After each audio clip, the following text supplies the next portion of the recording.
What's up, everybody? Tyson Roush, Let's Talk Jets. Hope everybody's had an excellent week. Never a dull moment when it comes to this team, especially after Woody Johnson speaks. And I received a lot of messages getting what my thoughts are on his comments about Justin Fields. And, if you think about it, as a whole, this organization has handled Justin Fields in a very strange manner. When they moved on from Aaron Rodgers, whether you liked it or not, it seemed like the process was kind of awkward, but fine. They entered free agency and made this big splash pretty quickly. 2 years, 40 million, 30 million guaranteed, and almost had a little bit of arrogance about it. Like, we know what we're getting. We can build around him. We can maximize his talent, bring him back to the Ohio State days. Fine. But then, how do you go about doing that? Well, the first mistake they made was having a first-time offensive coordinator and a first-time O-line coach. In the best case scenario, you want to build up a quarterback, you have a veteran coordinator who's been there, done that, that's already built an offense and can actually do the things you've talked about. Didn't do that. Then it's like, are you going to add playmakers around them? Sure, you have Garrett Wilson and you have Breece Hall, but you need a surplus of talent at wide receiver. Did you do that? No. They went bargain basement shopping.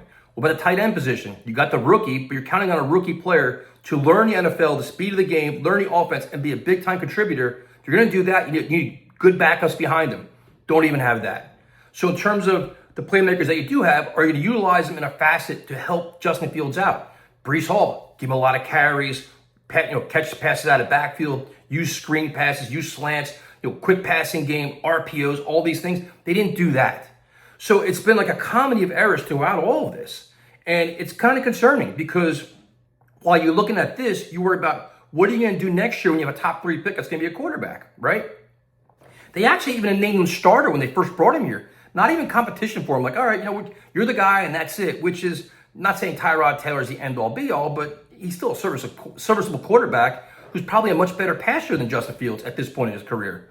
So you have all that. You go forward, and the accountability for Justin Fields just wasn't there as the way Aaron Glenn talked about the rest of his team.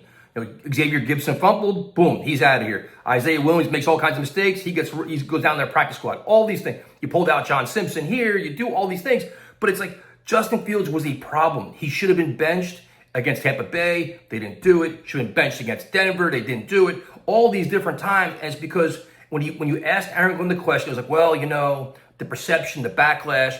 It's like you're coddling this person. You're nurturing this person. And he's not a rookie, man. He's a veteran. He's been there, done. He's been through all this before. How are you going to preach accountability if you're not going to do it with the most prominent player on your team who's holding back your offense because he's scared to throw the football? It makes no sense at all, right? So now you have Woody Johnson coming out and speaking about it, and this is why the New York Jets are clowned all the time. They're the brunt of all the jokes. They're the laughingstock of the NFL because Woody has a reputation of being a meddling owner, a pain in the ass. Your team hasn't made the playoffs in 15 years. So you wonder, did the Jets have to pay a Jets tax to actually get Justin Fields here because who else was bidding against them? But now going forward, where you're like, look, you have a head coach who probably be on the hot seat next year, and you want to bring a rookie quarterback here. What free agent player is actually going to want to come here? Look at the stench around this team. No credibility, no respect, no winning, and a meddling owner who's always making a fool of himself in the media. What? The comments are bigger than just Justin Fields, who's actually a respected player. He may not be playing well. Guys around the NFL all like this kid.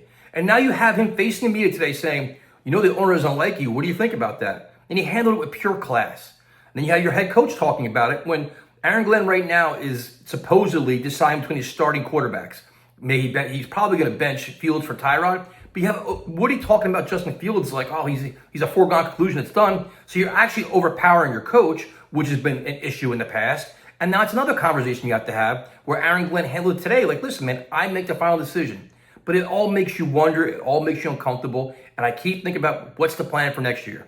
And I'll keep saying it, man. The one thing they should do yesterday is bring in a consultant on offense to oversee everything that's going on, clean up all these mistakes, clean up all these issues, work on fundamentals, and give guidance to Engstrom and Hyden. Because Aaron Glenn's never built an offense before. He's never developed a quarterback before. How does he know what's right and wrong? Based on what? A phone call to Tony Dungy? Because Bill Parcells said so?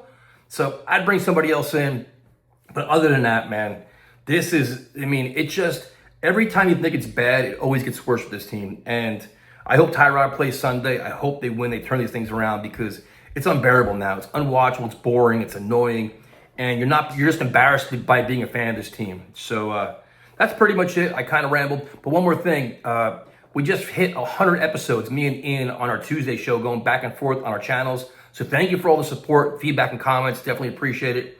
And thank you for all the views on our channel, to supporting our channel through this ridiculously bad year. It's a lot of good content out there, and so you to check us out, we definitely appreciate it. Have a good day.